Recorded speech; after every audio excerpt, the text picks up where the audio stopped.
In today's episode of Got an Order Special Forge Unit, I have looked around the Fateless.gg website and the Discord to find some of the best pieces of evidence to give you, the judge and jury, a little bit of motivation and hope why this game could be successful and a raid Shadow Legends killer. So let's dive in to today's video. Exhibit A.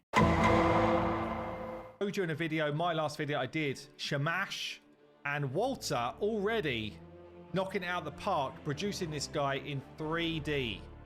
So fast. You're probably wondering who this guy is, and so am I, because his name's been cropped up in so many videos, and even on the website, I've looked, and the guy's not there. And when you look at these model designs and how quick he is actually pumping these bad boys out, you might think, is he a god or is he a human? And the crazy thing is, I went on Google, searched in, is there a god of creativity? And love and behold, Apollo. Perfect fitting. Perfect.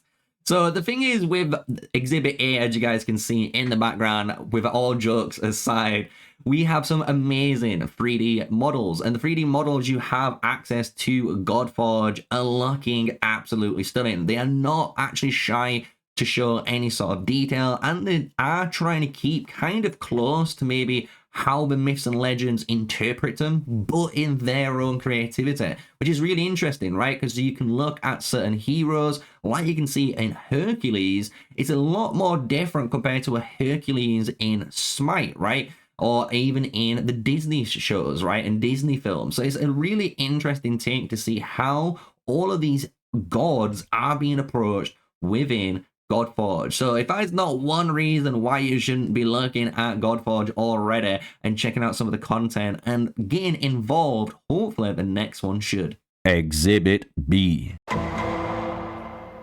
So what I'd like to do is bring into evidence these two podcasts for Exhibits B and for Exhibit C, because it really does showcase the framework as well as just the mental side of developing a game and just put a little bit of hope into us. Hero to rule them all is it's not fun. It's not. No, it's not at all. No. Or even one group. Like that's the other thing to like that is really important. It's like if there is even a set of champions that you can have together, 5 or 6, whatever the number is, that now you can just be like, oh cool, I'll just swap this character in, and now of the 300 or however many characters there are, this is the thing that basically beats everything and is the best in PvP.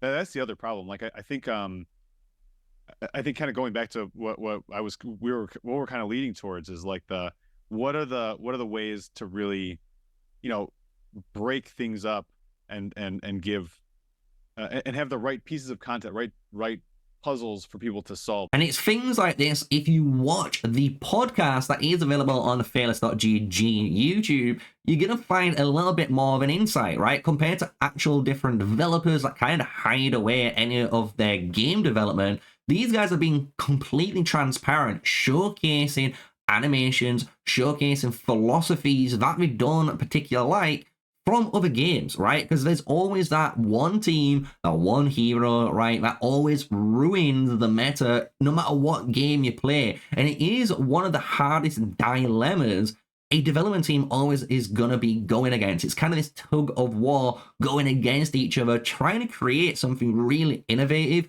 without breaking the entire roster of how the game is currently being played. So I really do enjoy this clip, and I hope you guys did too, because it does give you guys a really good, interesting thought process of, oh, maybe I do check out the podcast and listen to what these guys are actually saying, because it is giving you a bit more of a deeper meaning in their development philosophy. So now let's go into the next piece. Exhibit C. So the first piece of evidence in Exhibit C, because this is a two-parter, is Hades himself. I'm going to be talking about PvP, and the first point on PvP is just how to approach it, because I think this is a really clever game mode, and I hope it comes into Godforge. In an arena mode where it's like a roguelike mode, so sorry, PvP mode where it's like a roguelike mode. So in effect, you're drafting heroes from a hero pool. There could be heroes that you don't own, and then you're kind of like going up against others that have done the same thing. So you set a defense, you you choose your offense, and then away you go, try and beat enemy teams, and there'll be kind of like enhancements and power-ups and stuff like that, which change the environment every time you go in, so it'd be like a fresh experience. Love it. Absolutely love it. And you can see why I wanted to start with this and push forward from his point, because there's loads of games out there in the world that has this format, and they know it as a draft format, right? And the draft format is very popular from TCG games mainly. So if you played Magic the Gathering, Yu-Gi-Oh, Pokemon, loads of different, TCGs all have a draft mechanic. Even Hearthstone has it, which is a very popular mobile game, right? And this is a really cool concept for PvP because it allows players, even if they don't own those heroes, potentially to draft a team of like 10 different heroes so they can make like potentially 2 different squads and then push through an attack and defense formation, right? And get these buffs all the way through, kind of like a roguelike plus a draft. I love the whole concept Hades has here. For me, I play Slay the Spire. I love roguelikes and TCGs. So this is a cool thing because all players, free-to-play and spenders, are all going to be able to participate. And depending on how it is obviously made, it is going to be a very skillful game mode, right? It's going to be a skill-based PvP game mode, which might have its own meta, have its own content, its own players that it absolutely adores, compared to other areas in the game. And to be honest, that's fine, because games can have that, right? Again, referring to Hearthstone, we have the draft format, we have obviously your normal standard format, as well as wild, right? And there's all as well as battlegrounds even. I almost forgot about battlegrounds. So there's all of these different areas within the game, and they all do have their own separate player bases. So it's interesting for Hades to actually bring this up, and you can see I'm really actually passionate and excited about this point. But going into the PvP rewards, let's go and see what he's got into. How can we reward PvP? Because the thing is, a lot of players do get scared about pay to win, right? If you pay to win to the top, are you going to get the best heroes? And this is his take on it. Not saying necessarily, oh, you only get this hero if you are, I don't know, top 10 in plat or something, or wherever our highest league is. More about the more active you are in that game mode, you work towards that type of hero. And maybe there is stuff like top 10s in terms of gear or whatever, but ultimately, I think for heroes, there's always got to be an element to get there for someone who's just got the sheer will to do it, rather than straight skill level. But I do think there should be cool rewards for people, and probably for PvP, honestly, when you get to the real heights of PvP, cosmetics, maybe I'll scratch actually, because I think cosmetics are just as a good incentive as like gear. Just that easy.